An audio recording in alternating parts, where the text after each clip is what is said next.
शांति पाठ की पूजा की फल की प्राप्ति तभी होगी जब इस घर की सभी लक्ष्मी एक साथ मिलकर घर का बना हुआ भोग चढ़ाएंगी। गुरुजी, ये ऐसा सब करने से घर की लक्ष्मी ने भी कोई लाभ होगा क्या?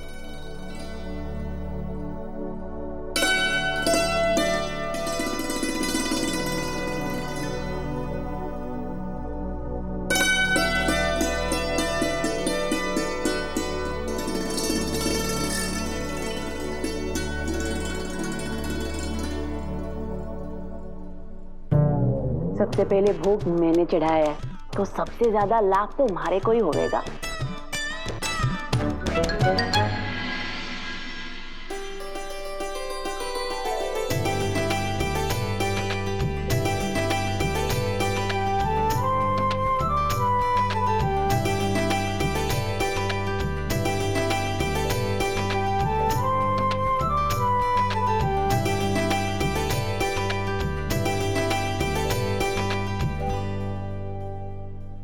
सौभाग्यवती भव।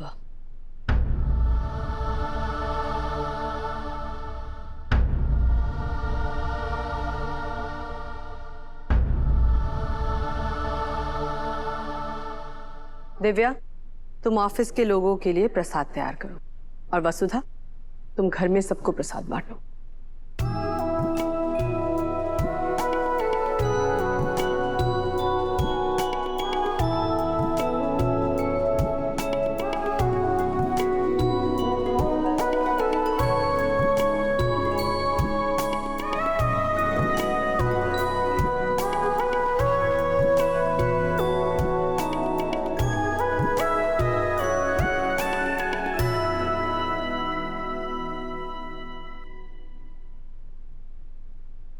जीती रहो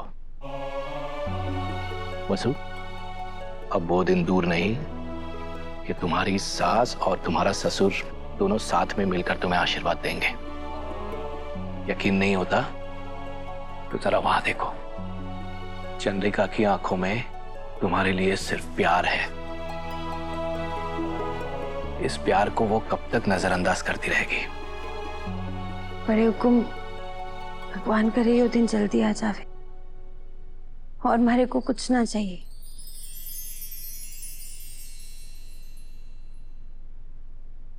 काकू, ये प्रसाद के डब्बे हैं, आप ऑफिस में दे दीजिएगा।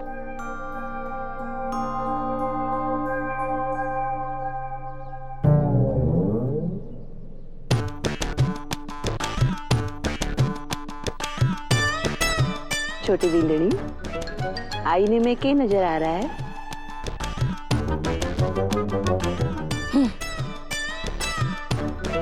अरे, इसमें सिर्फ हमारी छवि ना है, थारा भविष्य भी है। मतलब काकी सा? अच्छा चलो, मैं थारे को एक कहानी सुनाती हूँ।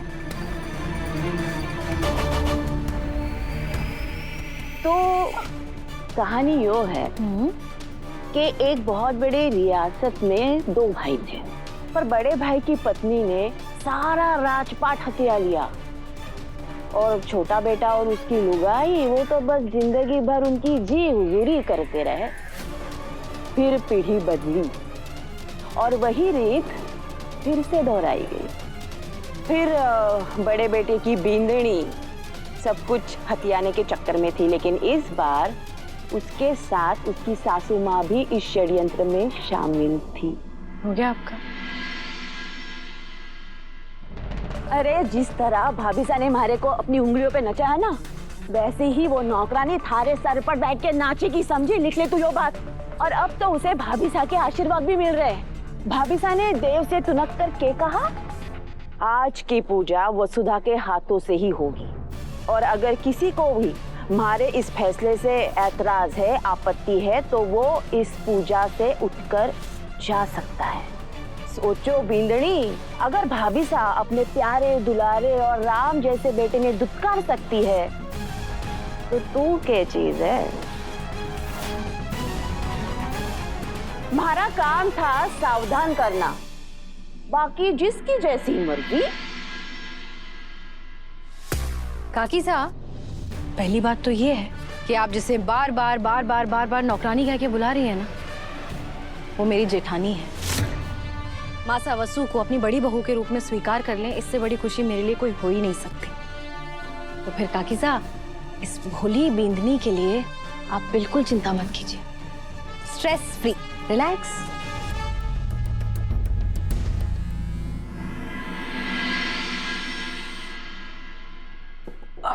बाबू साहब, प्रसाद। आपको पता है बाबू साहब, आज की पूजा दिव्य हुकुम ने हमारे हाथों से कराई।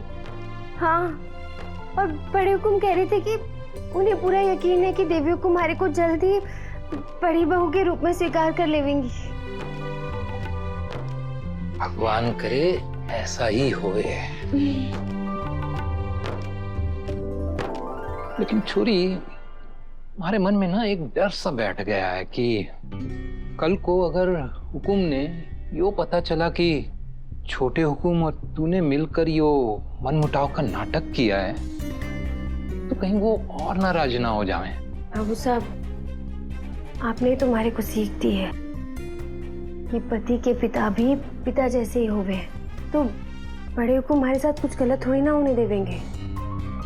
और उनका विश्वास देखकर ना कहीं हमारे को भी वो पूरा यकीन हो गया है कि अब जल्दी सब ठीक हो जाएगा।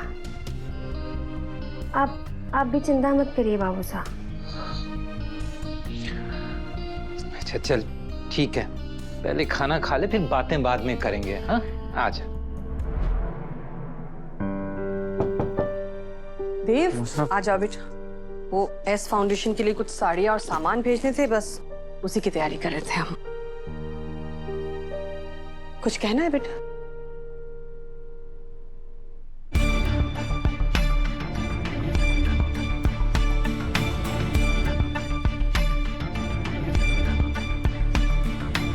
देव, क्या हुआ बेटा? मासा, मुझे बिल्कुल अच्छा नहीं लग रहा है। आप बार बार उस धोखेबाज की साइड ले रही हैं। ये कैसी बातें कर रहे हो तुम? तो और क्या कहूँ मासा, शायद आप सभी के लिए भूलना आसान होगा, लेकिन उसने मुझसे पहले पैसों को चुना।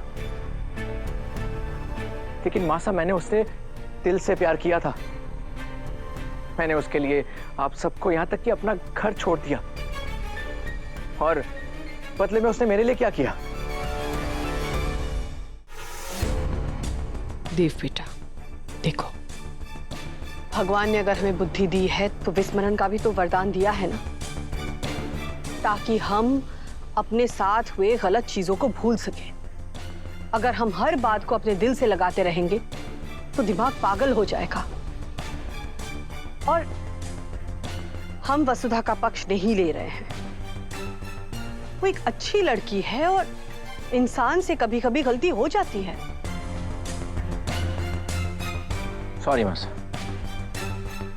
लेकिन ना मैं उसकी गलती को माफ करूंगा और ना ही भूलूंगा। इसलिए मैंने एक फैसला कर लिया है। कैसा फैसला? वसु को डिवोर्स देने का फैसला। और ये सब कल के कल ही होगा मासा। मेरी आपसे बस एक रिक्वेस्ट है कि मुझे रोकने या समझाने की कोशिश मत कीजिएगा, क्योंकि इस बार मैं आपकी बात का मान नहीं रख पाऊंगा।